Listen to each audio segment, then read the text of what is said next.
പ്രിയമുള്ളവരെ, ഗാസയിൽ വെടിനിർത്തൽ ലംഘിച്ച ഇസ്രായേലിന്റെ രൂക്ഷമായ ആക്രമണം. ഇന്നലെ നടത്തിയ വ്യോമാക്രമണങ്ങളിൽ മാത്രം 42 പേർ കൊല്ലപ്പെട്ടു. നുസൈറത്തിലെ അഭയാർത്ഥി ക്യാമ്പായ സ്കൂളിന് നേരെയും ഇസ്രായേൽ ബോംബിട്ടിട്ടുണ്ട്. ഫൈസൽ ഹംസയുണ്ട് കൂടുതൽ വിവരങ്ങളുമായി. ഫൈസൽ, വെടിനിർത്തലൊക്കെ വന്നിട്ടും ഈ ആക്രമണങ്ങൾ തുടരുന്നത് വല്ലാതെ ആശങ്കയായി മാറുന്നുണ്ട്. എന്താണ് ഇസ്രായേൽ പറയുന്നത് ഈ വെടിനിർത്തൽ കരാർ ലംഘിക്കാനുള്ള കാരണമായി?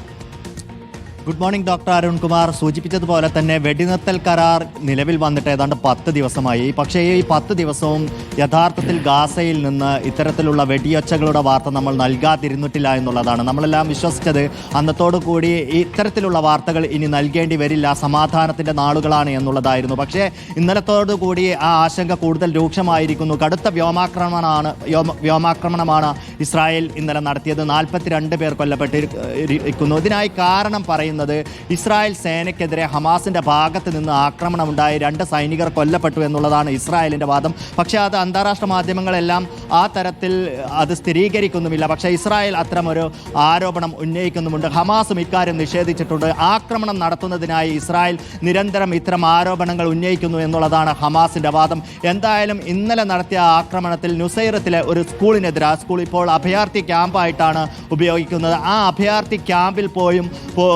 ഇപ്പോൾ ഇസ്രായേൽ ആക്രമണം നടത്തിയിരിക്കുന്നു. വെടിനിർത്തൽ കരാർ ലംഘിച്ചുകൊണ്ട് ബോംബിട്ടിരിക്കുന്നു എന്നുള്ളതാണ്.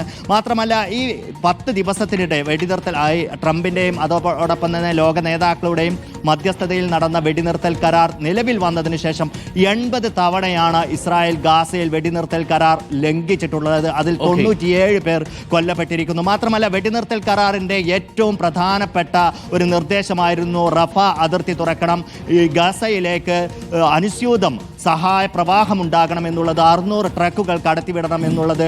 അതിന് ഇതേവരെ പൂർണ്ണ രീതിയിൽ ഇസ്രായേൽ സമ്മതം അറിയിച്ചിട്ടില്ല. അതിനുള്ള ഒരു കാരണമായി അവർ അന്ന് പറഞ്ഞിരുന്നത് ഈ കൊല്ലപ്പെട്ട ബന്ദികളുടെ മൃതദേഹങ്ങൾ കൈമാറുന്നത് വൈകിക്കുന്നു എന്നുള്ളതാണ്. ഈ തരത്തിൽ ഇസ്രായേൽ കൂടി അംഗീകരിച്ച കരാറിനെ ഇസ്രായേൽ നിരന്തരം ലംഘിക്കുന്നു എന്നുള്ളതാണ്. എന്തായാലും ഇക്കാര്യം ചർച്ച ചെയ്യുന്നതിനും 2ാം ഘട്ട ചർച്ചകളുടെ പ്ലാൻ തയ്യാറാക്കുന്നതിനും എല്ലാമായി ഈജിപ്തിലേക്ക് ഹമാസിന്റെ ഉന്നതതല സംഘം പുറപ്പെട്ടിട്ടുണ്ട്. അവർ അവിടെ എത്തിയിട്ടുണ്ട്. ഖലീൽ അൽ ഹയ്യ അടക്കമുള്ളവരാണ് ഈ ചർച്ചയ്ക്ക് എത്തിയിട്ടുള്ളത്. Doctor Arunkumar. Thank you. Faisal ഹംസയാണ് വിവരങ്ങൾ നൽകിയത്. പ്രിയപ്പെട്ട പ്രേക്ഷകരെ, ഒരു വെടിനിർത്തൽ കരാർ നിലവിൽ വന്നതാണ്. എന്നിട്ടും ഇസ്രായേൽ ഈ പണി കാണിക്കും എന്ന് നമുക്കറിയാമായിരുന്നു.